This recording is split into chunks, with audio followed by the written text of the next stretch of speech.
Hello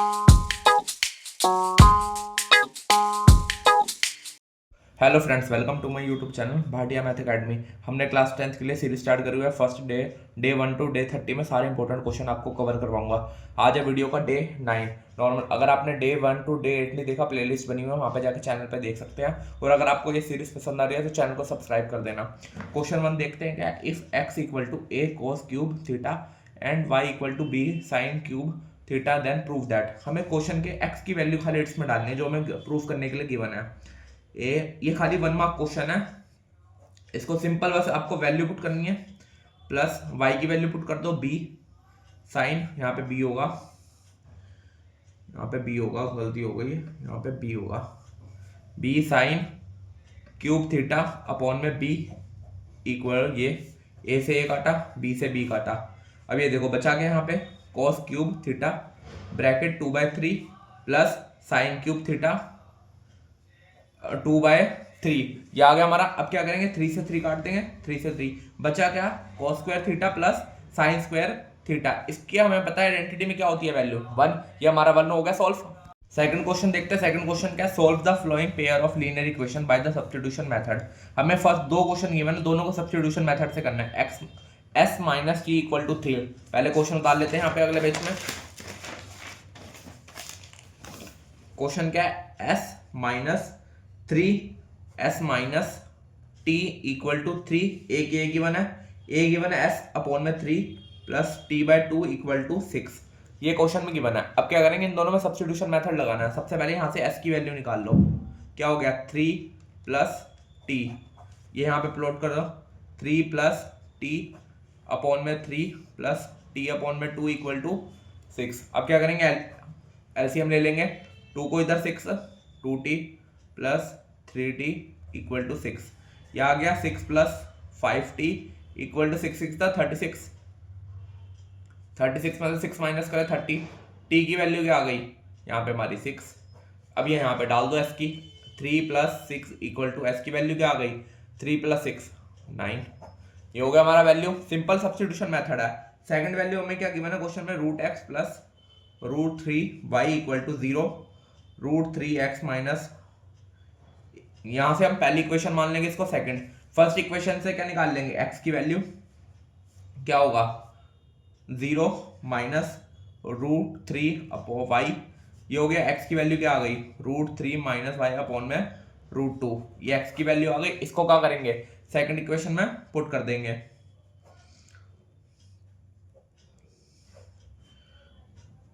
ये आ गया हमारा। अब यहां से y की वैल्यू निकालोगे तो y की वैल्यू क्या आ गई, 0। यहाँ से एलसीएम लेके सॉल्व कर लेना, y की वैल्यू क्या आ गई, 0। इसको यहाँ पे पुट कर दो, x इक्वल टू 0, तो x की वैल्यू क्या भी आ गई, 0। ये भी हो गया सॉल्व। x और y की वैल्यू हमें फाइंड करनी थी, वो हमने फाइंड कर ली सब्स्टिट्यूशन मेथड से। थर्ड देखते हैं। थर्ड क्वेश्चन क्या, क्वेश्चन रीड करो। An arc subtend at an angle area related circle का क्वेश्चन है, of 30 at the centre of circle with the radius. हमें थीटा की वैल्यू गिवन है, पहले रेडियस गिवन है कितना, 21। अब क्या हमें फाइंड क्या करना है, फर्स्ट पार्ट क्या हमारा, लेंथ ऑफ एन आर्क करना है। लेंथ ऑफ आर्क का फॉर्मूला क्या होता है, थीटा अपॉन में 360 मल्टीप्लाई 2 पाई आर। थीटा की वैल्यू डाल दो, 2 मल्टीप्लाई पाई की वैल्यू गिवन है क्वेश्चन में, तो 22/7 डाल दो। अगला क्या करेंगे, आर की वैल्यू डाल दो। आर कितना है, 21। काट दो इसको, जो कट रहा है 6, 7 को इससे काटा 3 को 6 से काटा 2 को 2 से। आंसर क्या आ रहा है, 22 सेंटीमीटर। सेकंड पार्ट देखते हैं। सेकंड पार्ट क्या है हमारा, area of a sector that arc form. Sector का फॉर्मूला लगाना हमें, एरिया ऑफ सेक्टर का, area of sector major sector. अगर क्वेश्चन में लिखा नहीं है तो क्या लगाएंगे हम हमेशा, माइनर सेक्टर का फॉर्मूला, थीटा अपॉन में 360 मल्टीप्लाई पाई आर स्क्वायर। ये आ गया, थीटा की वैल्यू डाल दो, पाई की वैल्यू डाल दो। आर कितना, 21 को 2 बार, 7 को इससे काटा, 21 को 3 आ गया, 0 से 0 या आया 6, 3 को इससे 6 से काटा 2, 11 बच रहा गया, 11 मल्टीप्लाई 21। इसको मल्टीप्लाई करोगे तो क्या आएगा, 2 3 1। ये हो गया हमारा आंसर। सेकंड पार्ट भी आ गया। थर्ड पार्ट देखो, the area of segment that the corresponding code form. Area of segment given है, सेगमेंट भी कुछ नहीं बताया, मेजर निकालना है, माइनर निकालना है, तो क्या निकालेंगे माइनर। थर्ड पार्ट में भी एरिया ऑफ माइनर सेगमेंट, इसका पहले तो फॉर्मूला याद होना चाहिए। एरिया ऑफ माइनर सेगमेंट का फॉर्मूला क्या होता है, area of sector minor sector minus area of triangle. अब ट्रायंगल देखो, एरिया ऑफ माइनर सेक्टर तो हमने सेकंड पार्ट में डाल दिया था, वो यहाँ पे पुट कर देंगे। अब area of triangle, area of triangle जिन्होंने मेरी प्रीवियस वीडियो देखी उनको पता होगा, एरिया ऑफ ट्रायंगल जब भी हमें थीटा में 60 या 120 गिवन होता है तो हमेशा क्या लगाते हैं एरिया ऑफ ट्रायंगल का, √3/4 साइड स्क्वायर। अगर इसके अलावा कोई भी थीटा की वैल्यू गिवन है तो आप लगा दोगे area of triangle equal to half into base into height. अब यहाँ पे देखो एरिया ऑफ ट्रायंगल थीटा कितना है, 60 गिवन है, तो एरिया ऑफ ट्रायंगल का फॉर्मूला लगा दो। क्या लगाएंगे, √3/4 साइड स्क्वायर, √3/4 साइड हमेशा क्या लेंगे, रेडियस। अब इसका तो कुछ सॉल्व नहीं कर सकते, जाएगा 230 21 × 21 होगा 441/4 √3, यही होगा हमारा। अब हमें क्या इसमें वैल्यू पुट कर देंगे, एरिया ऑफ माइनर सेक्टर क्या निकाला था हमने, 231 - 441/4 √3, ये हो गया हमारा एरिया ऑफ सेगमेंट का फॉर्मूला माइनर सेगमेंट का। ये देखो काफी इंपॉर्टेंट क्वेश्चन है, बस ये आप प्रीवियस वीडियो देख के आए हो तभी आपको समझ आएंगे क्वेश्चन है क्या, थीटा की वैल्यू किसमें गिवन होती है। अगर आपने डे 1 to डे 8 की सीरीज नहीं देखी, पहले सबसे पहले वो जाके देखो तभी आपको ये क्वेश्चन समझ आएंगे। अगला क्वेश्चन देखते हैं, अगला क्वेश्चन क्या है, show that 12n can not end with a digit of 0। हमें 12n की वैल्यू गिवन है यहाँ पे 12n। अब इसके लिए हमें स्टेटमेंट याद करनी पड़ेगी, 12n को लिख कैसे सकते हैं, 2 की पावर 2 × 3 ब्रैकेट n। अब इसके लिए हमें याद करना पड़ेगा नाउ, ये स्टेटमेंट वाला क्वेश्चन है, बस आपको स्टेटमेंट याद किया। अगर यहाँ पे कुछ भी 5 के अलावा आ रहा है तो हमेशा कैन नॉट भी कंटेन करेगा, can not end with digit 0। Now for 12n to end with 0, 0 से एंड नहीं हो रहा तो it should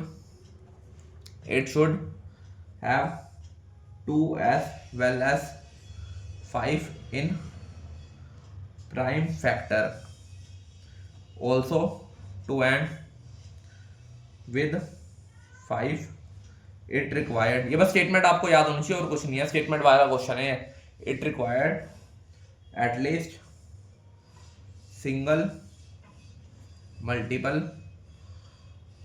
of 5 in its prime factor, बस उसका सीधा स्टेटमेंट लिख दो, 12n can not end with digit 0 और 5।